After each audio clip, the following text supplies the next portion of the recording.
વડનગર ખાતે ભગવાન શ્રી જગન્નાથની રથયાત્રા નીકળનાર છે। એ નિમિત્તે બંદોબસ્તમાં ઉપસ્થિત આપ સૌને હું આવકારું છું। આજ રોજ વડનગરમાં પરંપરાગત રીતે જે રથયાત્રા નીકળે છે એ રથયાત્રા ભગવાન ગોપાલજીના મંદિરથી નીકળનાર છે અને ત્યાં જાય અને પૂર્ણ થનાર છે। ભગવાન ગોપાલજીનું જે મંદિર છે એ નદી ઓર દરવાજો જે કહેવાય છે એ નદી ઓર દરવાજાથી આગળ છે। આ રથયાત્રા ત્યાંથી નીકળી અને નદી ઓર દરવાજા તરફ આવશે, ત્યાંથી અર્જુનબારી તરફ જશે। અર્જુનબારી તરફથી શર્મિષ્ઠા તળાવના કાંઠે કાંઠે ટાવર ચોકી, એ ટાવર ચોકી પાસે જશે અને ટાવર ચોકીથી આગળ વધતા વધતા અમરથોડ દરવાજો કહેવાય છે એ ત્યાં જશે। સેબરવાડા, ઘાસકોટ દરવાજો, પીઠોડી દરવાજા, આમતોલ દરવાજા, એટલે આ રથયાત્રા ખૂબ જૂની અને પરંપરાગત છે। એટલે જે વડનગર શહેર જે જૂનું વસેલું છે 6 દરવાજાની વચ્ચે, એ ત્યાં આખા રૂટ ઉપર આ રથયાત્રા ભ્રમણ કરતી હોય છે। આપ સૌ બધા વાકેફ જ હશો કે વડનગરનો જે અંદરનો જે વિસ્તાર છે 6 દરવાજા એ ખૂબ જ સાંકડો છે, એટલે ખાસ આપણે તકેદારી રાખવાની છે।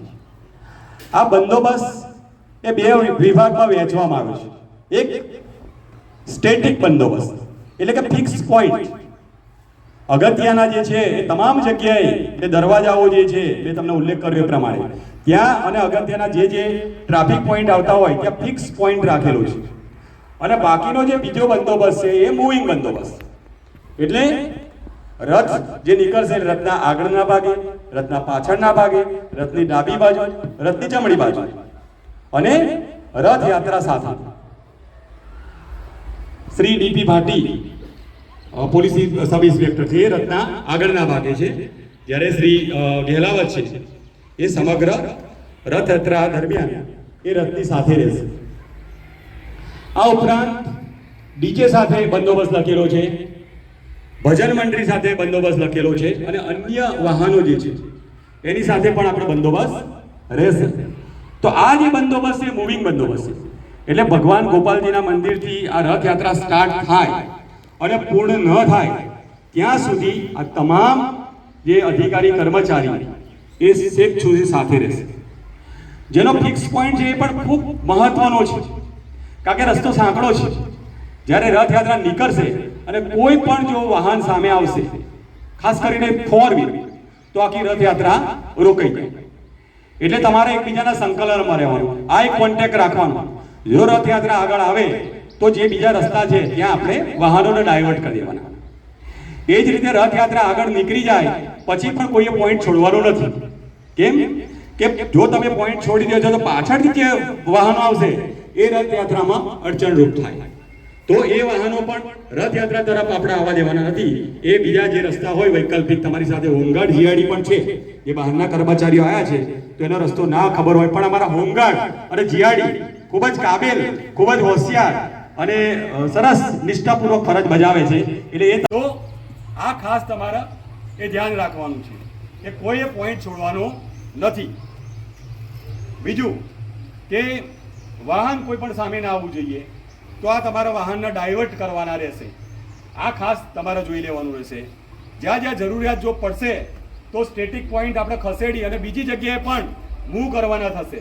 એટલે કોઈએ એવું નથી માની લેવાનું કે મારા પોઈન્ટ ઉપરથી રથયાત્રા નીકળી ગઈ એટલે મારો પોઈન્ટ, મારો બંદોબસ્ત પૂર્ણ થાય છે।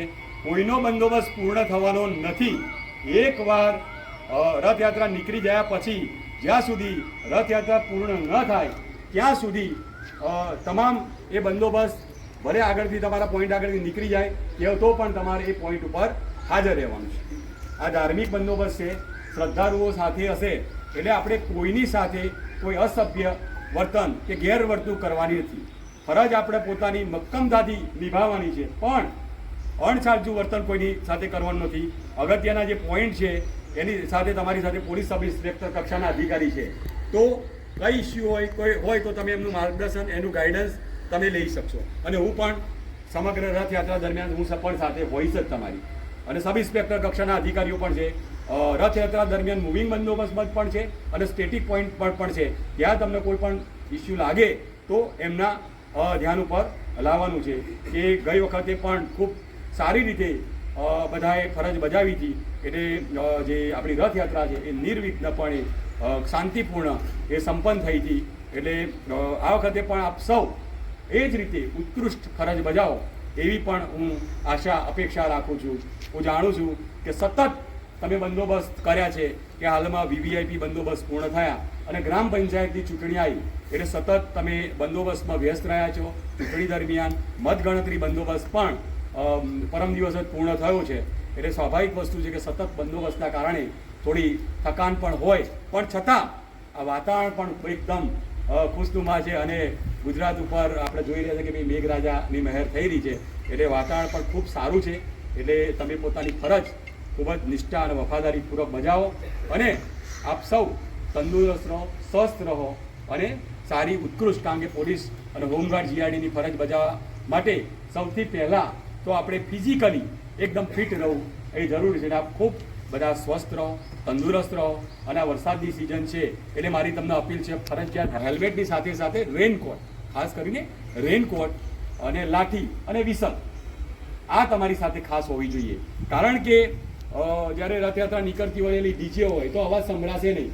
તો તમારે કોઈને હટાવવું હોય તો વિસલ એ ખૂબ મહત્વનો ભાગ ભજવે છે. આ ઉપરાંત તમારી સાથે લાઠી, આ લાઠી ખૂબ મહત્વની છે.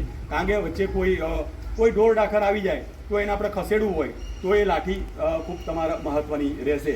તો આ રીતે તમે સારા બંદોબસ્ત બજવણી કરતા જ આવે, સારો ફરજ બજાવો જ છો બંદોબસ્ત દરમિયાન. તો આ બંદોબસ્ત દરમિયાન પણ તમે ઉત્કૃષ્ટ એ ફરજ બજાવો એવી હું તમને અપીલ કરું છું. અને આપ સૌ અને હું આજે અષાઢી બીજની ખૂબ ખૂબ શુભકામના પાઠવું છું. જય હિન્દ.